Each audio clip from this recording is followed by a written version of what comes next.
We called them fallen angels. They were strung up by their ankles and suspended from the trees. There was always barbed wire, wrapped all around the body.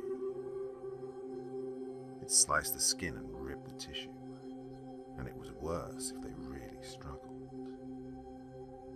Ideally, they would die of dehydration, but this mercy was extended only to a fortunate few. Most of the time, they would dangle from the branches for hours as the barbs tore their flesh and the pressure built in their heads. When upright, the heart doesn't have to pump blood that hard to circulate through the brain. Gravity does most of the work to get it back down. Consequently, the blood vessels up there are smaller and thinner than in the rest of the body. I'd rather be hung, personally. I would much prefer the struggling for breath and the kicking for air, and the white-hot agony of my vertebrae coming apart, than waiting for the blood to pool in my head, to clot, and eventually burst the veins, and feel the warm, sticky liquid drip out of my eyes, nose, mouth, and ears. A noose would be kinder, and suffocation gentler. "There's something in there," my brother would tell me from the porch, pointing his cigarette toward the trees. "It watches people, then strings up the ones it doesn't like." As paranoid as he was, I agreed with him. He spent a lot of time on that porch. I don't let him smoke in the house. He sat out there, cigarette in one hand, gun in the other, just watching the woods and waiting for something to come out. One night I heard him yelling, frantically, trying to get my attention. Gunshot after gunshot exploded through the air and intermingled with his crazed screaming. I ran out onto the porch to find my brother in a panic that was slowly turning to rage. "Guns don't do shit. I saw them. Their eyes were peering out from the trees, fucking watching me. They almost glowed." He emphatically pointed to the woods behind our house, trying to show me the eyes that weren't there. That's no reason to wake up the whole neighborhood. My brother had this habit of keeping his cigarette between his teeth when he talked. It didn't matter how important what he said was. I could only see the glowing end of the cigarette bobbing up and down as the words fell out. It was fucking infuriating. And it was one of those trivial things that finds its way under your skin and stays there, tapping at the inside of your skull.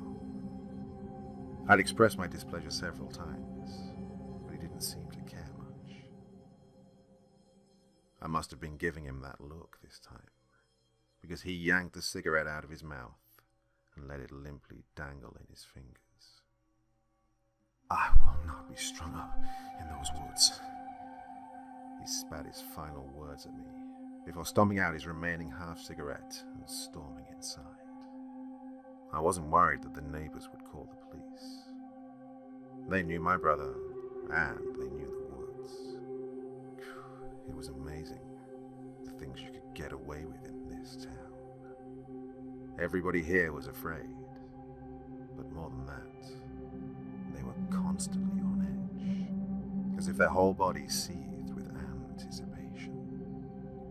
The paranoia that was so ingrained into these people could only be born out of desperation. It seemed that they'd tried everything. Guns, knives, brute force. Shit. One time somebody tried to light the whole forest on fire. The kids played in the street, or, preferably, if they had friends from the next subdivision, in the backyards the next neighborhood over. When they grabbed their flashlights in the middle of the night, they would tell stories about the woods. They never talked about Bloody Mary or Slender Man, because in fairness, Fairdale, the real horror lived 10 feet behind their homes. I don't think anyone in that town had seen the creatures in the woods, but we all knew what they looked like. The descriptions were spread in passing whispers and hushed voices, out of fear that they were listening. All the children spoke softly but emphatically about their grey skin, 6-inch fingers, and hollow, infinite sockets carved deep into their skull. They seemed almost human, and maybe they once were.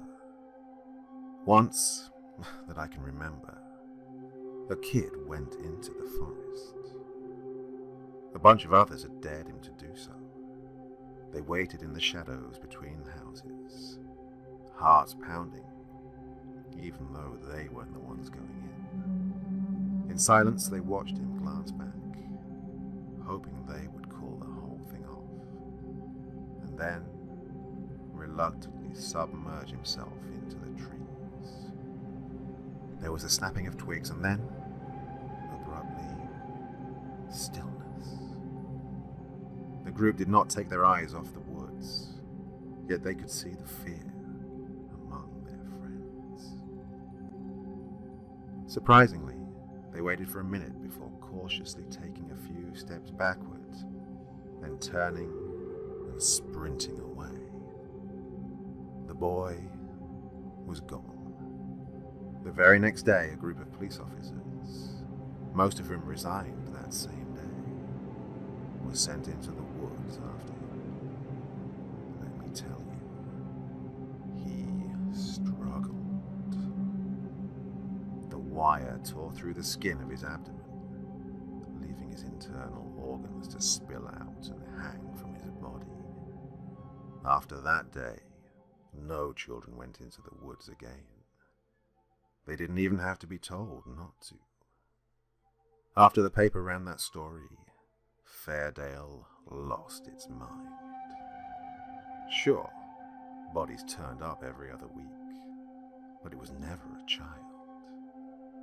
That kind of death was, somehow, more than murder. It was a disaster, a tragedy. I lived on the edge of the woods, and that incident stuck with me. It somehow made the whole thing real. These things were here, right behind my house. My last night in Fairdale was, hopefully, the worst of my life. My brother was outside smoking, and I was on the couch, almost asleep. I'm not a heavy sleeper, so I was glad when the small noises around me seemed to quiet down. But, just as I was about to drift off, my brother fired that goddamn gun about 3,000 times, ran inside, and slammed the door behind him. His fucking cigarette, still lit, clammed fiercely between his teeth. I shot up, dazed and unsure of what was happening. Hands trembling, my brother ran to all the doors and windows, making sure that they were locked. What the fuck, man? I rubbed my eyes, wishing that I was sleeping. He sat on the coffee table inches away from me, voice raspy and frightened. I saw them. They came out. His eyes were crazed. As his mouth was running faster than his head, he inadvertently blew smoke from his lips with every rushed word and forced breath.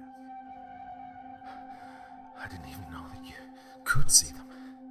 My mouth opened, but before I could speak, I heard something tapping on the sliding glass door. My jaw hung ajar, and my brother and I froze instinctively. It was too soft to be a knock, but too hard to be the wind. A moment later, it came again. They're coming to get me, my brother whispered. His eyes were wild, darting across the room as if he was afraid to leave them in one place for too long. They don't like me. You sure you saw them? my voice was barely audible. Somehow I knew that they could hear me anyway. I first noticed them in the corner of my eye. Just one at first, but more came.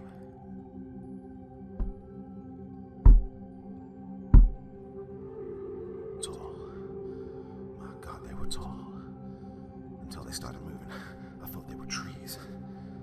Their arms hang at their sides, and they are as gangly as branches. What gave them away was the skin. Looked just like ash.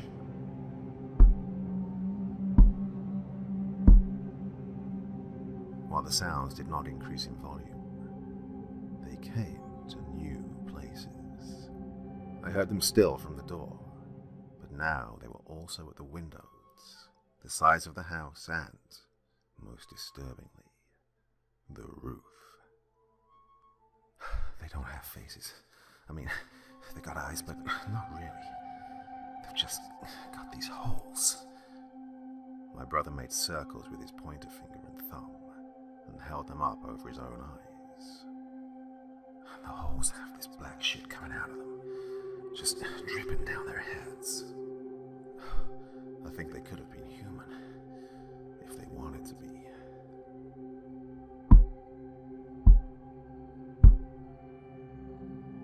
My palms were clammy, and I broke out in a cold sweat.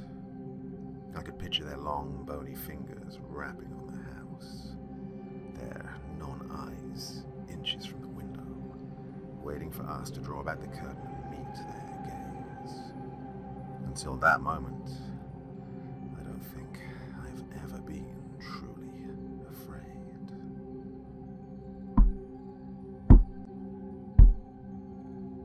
It echoed all around us.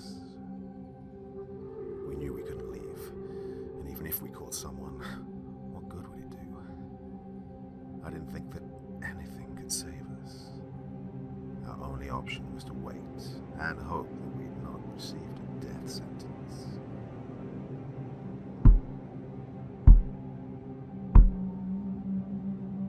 I could hear it now, coming from beneath the house. These things were everywhere.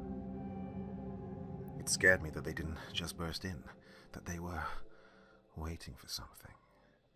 And it scared me more that I didn't know what. I couldn't do anything but wait. This isn't how I wanted to die. My brother and I sat on the floor between the couch and the coffee table and hoped it would end. What do you think they are? I asked. We had all heard the stories, but these creatures had no name. They simply existed. They were always here, and we did everything we could to leave them alone, to live without them. And, for the most part, they let us. They took some people, I supposed, to make an example. It was a constant reminder of the fear, and maybe it kept this town in line. My brother's head was bowed, and his eyes would not meet mine. He lit his fourth cigarette of the night, taking a long drag and holding it deep in his lungs before releasing it. With his eyes still fixed at the floor, he said the only words that have ever struck real fear into my core. Jimmy, I think they're God. I could only hear the tapping and feel them staring into me from all directions. Despite the emptiness of the house, we knew that they were, in some way, both inside and outside. I forced my eyes shut, and in the darkness I was only able to picture their elongated limbs hanging at their sides, their shoulders hunched to fit under our low ceilings. God, I could feel the inky ooze dripping onto my hair. I refused to open my eyes because, if I did, they might have been there. If they remained closed, it was easier to pretend.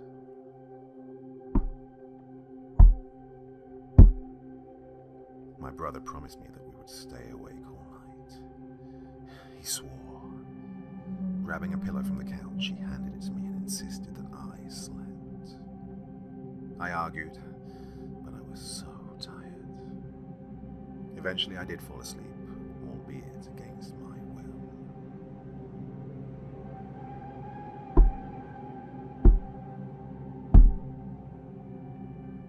It had to be noon when I awoke. I was alone.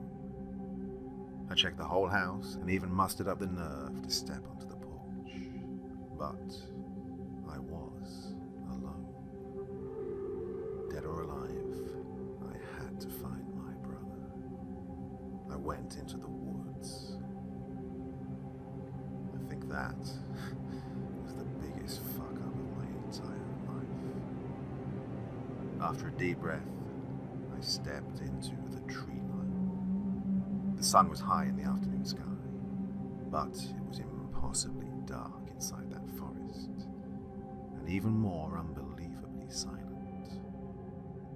I was the only thing that disturbed the stillness. I'll be honest here and say that I didn't have a plan. I had no idea where to look for my brother, and I didn't know how I would react if I found him in the branches. When I stopped in a small clearing to look around, the blurs at the corners of my vision began to move. I knew what it was. I froze, and I think that even my heart stopped beating. Maybe they wouldn't see me. Maybe they'd leave. Maybe I was losing my mind. They got closer to me, close enough to see.